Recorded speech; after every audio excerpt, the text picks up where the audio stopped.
I'm the blind dyslexic, and this is TBD on.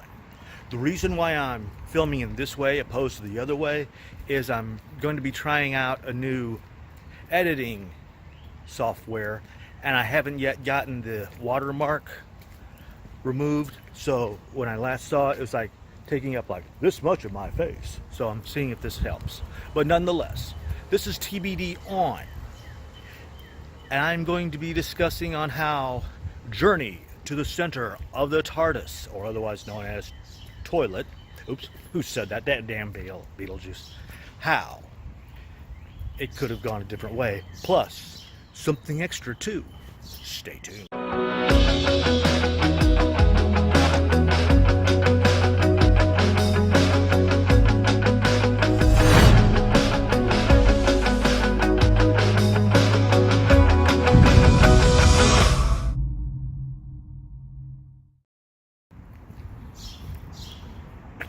Greetings and salutations. I am the blind dyslexic, and this is TBD on.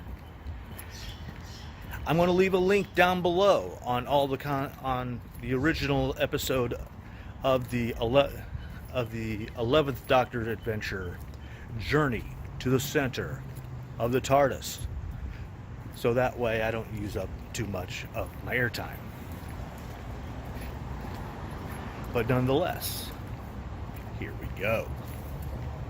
As we know, the TARDIS with Clara crashed into another ship and was putting the TARDIS in jeopardy of blowing up. What I would have done was I would have set it up as a Dreamlord adventure, to where you'd see he wouldn't interact initially, but you would see the Dream Lord in the background of everybody, making you wonder who exactly he was playing with. Was it the Doctor? Was it Clara? Was it one of the members of this ship that he had crashed into? Who's to say?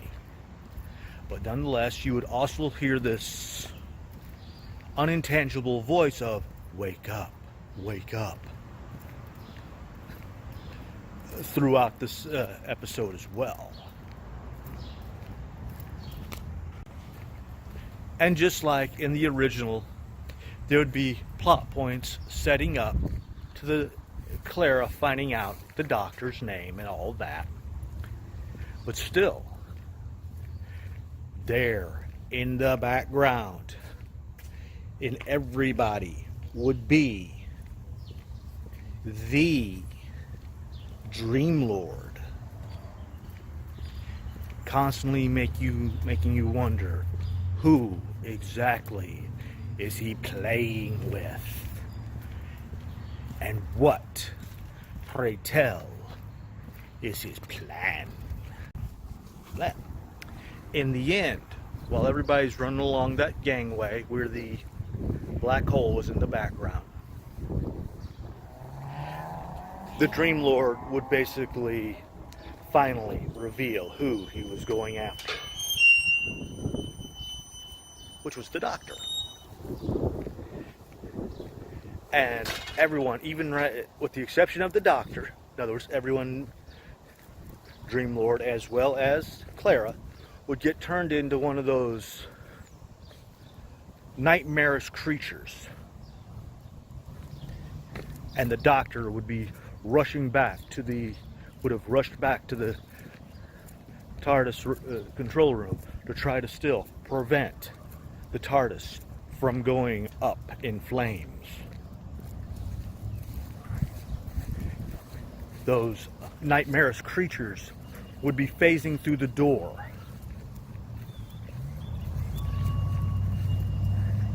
And as they advanced, you can hear the Dream Lord's voice taunting him. And as they all start advancing, it makes you wonder, okay, which one of these is Clara at the same time? Well, eventually, the Dream Lord would thoroughly phase back into his regular guise, he and the doctor would start struggling.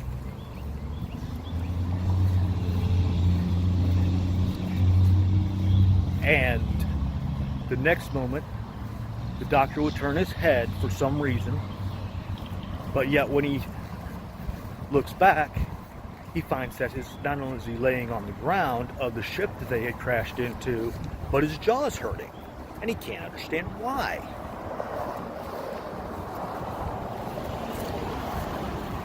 He finds one of the brothers trying to hold off the bigger of the bigger of the brothers.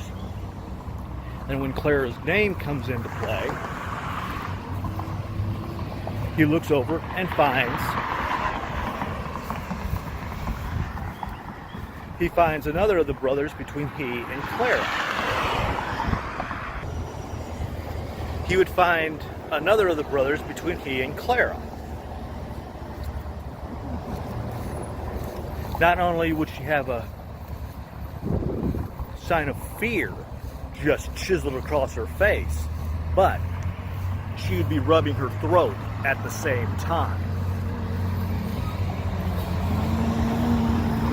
And then we would have the same departing shot with the brothers.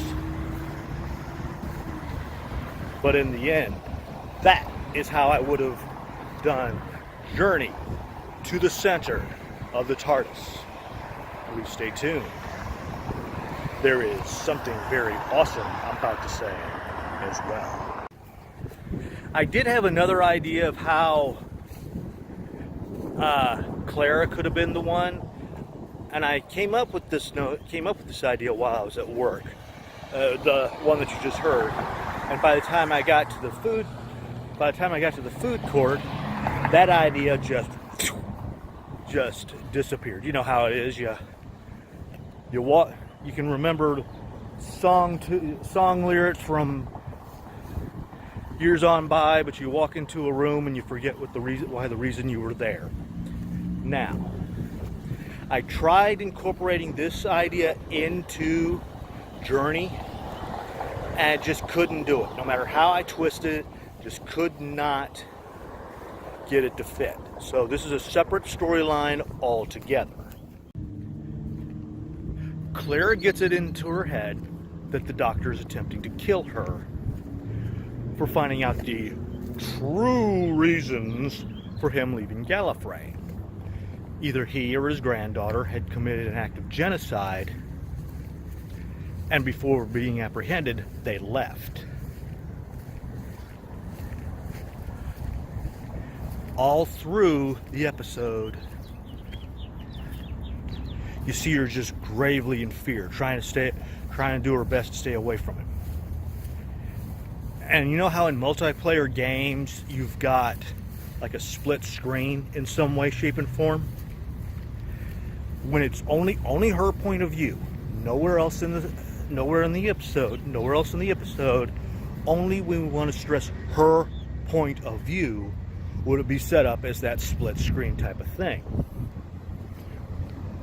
Basically, one half would be her POV, the other, the genuine way of things. I'm still unclear which way I want to go with the ending. I know I would use the original ending on how the Doctor resolved the matter in Journey to the Center of the TARDIS for this, but I don't know whether I'd have the real Doctor using that bomb or the fake Doctor trying to use that bomb. But either way, I would go that route. Plus, in an epilogue, I have the two of them chatting with each other, and they walk away. Neither one of them noticed that the Doctor's reflection on whatever that they were in front of dissipates. We start hearing laughter coming from this reflection. And as the laughter continues, the face begins turning.